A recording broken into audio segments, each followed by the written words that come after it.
গরম গরম মুচমুচে তালের বড়া, পুজোর আগে চাই তালের এই পিঠে করা। একবার আওয়াজটা আগে শুনে নাও। আওয়াজটা শুনে নিশ্চয়ই বুঝতে পারলে এটা কতটা খাস্তা হয়েছে। তালের বড়ার এই রেসিপিটা আমার ঠাকুমার কাছে শেখা। তিনি এত সুন্দর এটা বানাতেন। এটা উপর থেকে যতটাই খাস্তা আর মচমচে হয়েছে, ভিতর থেকে ততটাই সফট হয়েছে। চলো এই রেসিপিটা তোমাদের সাথে আজ শেয়ার করি। এখানে প্রতিটা জিনিসের পারফেক্ট মেজারমেন্ট আর অনেক টিপস আর ট্রিক্স দিয়েছি, তাই ভিডিওটাকেও স্কিপ না করে পুরোটা দেখো। তাহলে তোমরা যখন ঘরে এটা বানাবে একদম পারফেক্ট হবে।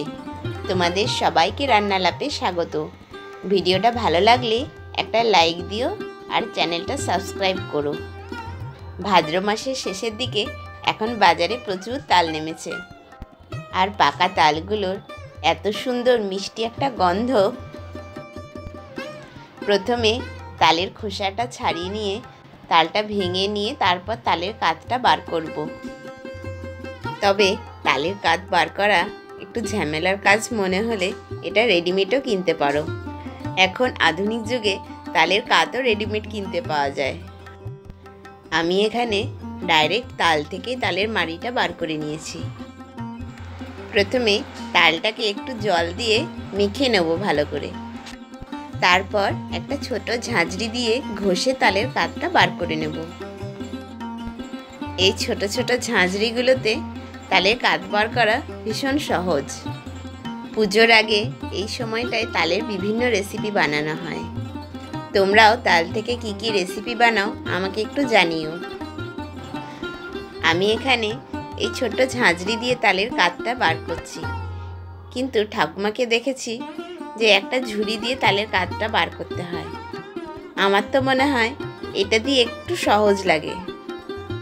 তোমরাও এইভাবে একবার ট্রাই করো, অবশ্যই সহজ লাগবে।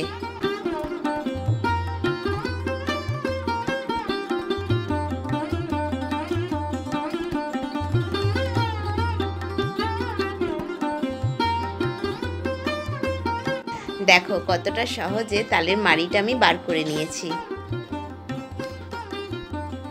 এরপর মেজারমেন্টটা ঠিক রাখার জন্য আমি এই বাটিটা ব্যবহার করেছি।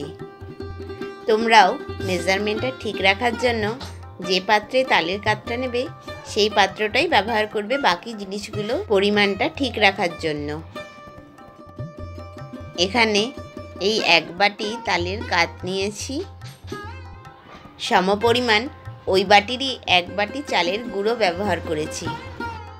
ওই বাটিরই 1/3 পরিমাণ ময়দা দিয়েছি। হাফ বাটি আটা দিয়েছি।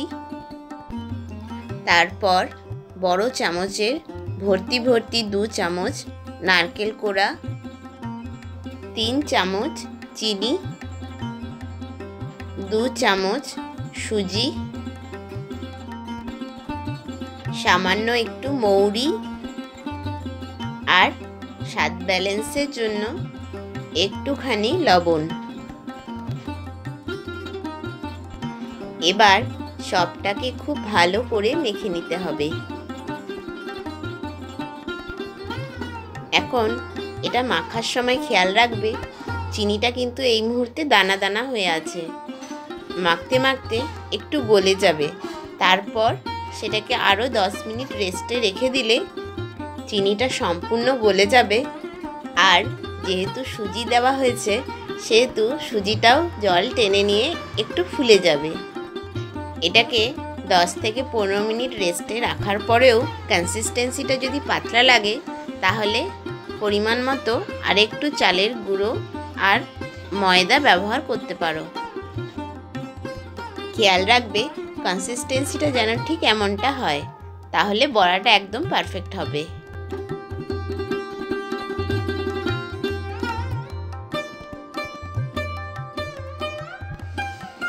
এরপর কড়াই চাপিয়ে আমি সাদা তেল দিয়েছি। তেলটাকে খুব ভালো করে গরম করে নিতে হবে। কড়াই থেকে এবার ধোঁয়া উঠছে, মানে তেলটা বেশ গরম হয়ে গেছে।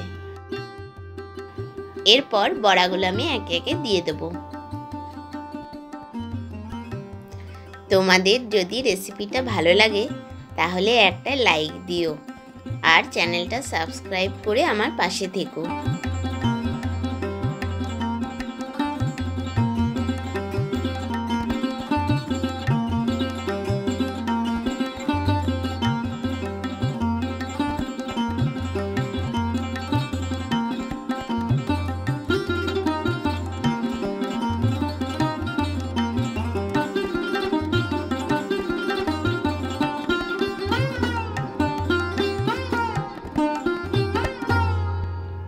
বড়াগুলো খুব আস্তে আস্তে উল্টাতে হবে, কারণ বড়াগুলো খুব সফট হয়, তাই ভেঙে যাওয়ার ভয় থাকে।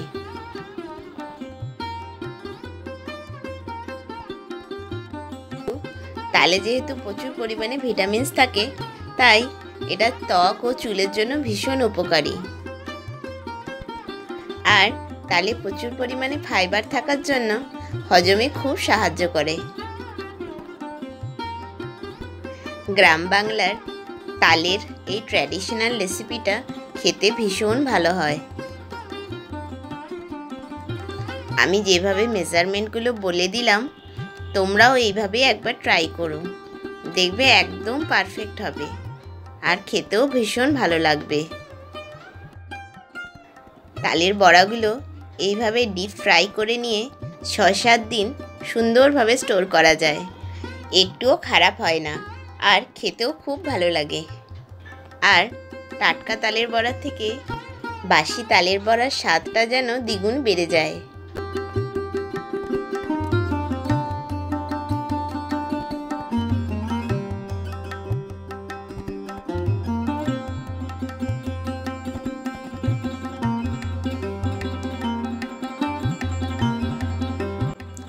আচ্ছা, এখানে একটা জিনিস মাথায় রাখবে, যেহেতু চালগুড়ি ব্যবহার করা হয়েছে তাই জন্যই বড়াগুলো এতটা করকরে হয়েছে। আর ময়দাটা ব্যবহার করা যাতে বাইন্ডিংটা ভালো হয়, এতে ভাজার সময় বড়াগুলো ভেঙে যাবে না। দেখুন বড়াগুলো কি সুন্দর ফুলে উঠেছে। আমার এই বড়াগুলো সব ভাজা হয়ে গেছে, বাকি বড়াগুলোও আমি এইভাবেই ভেজে নেব। এত সুন্দর খাস্তা তালের বড়া যতটাই সফট হয়েছে ভিতর থেকে, ততটাই করকরে হয়েছে। রেসিপিটা ভালো লাগলে একটা লাইক দিও আর চ্যানেলটা সাবস্ক্রাইব করো। বড়াগুলো কতটা ক্রিস্পি হয়েছে এবার শোনো।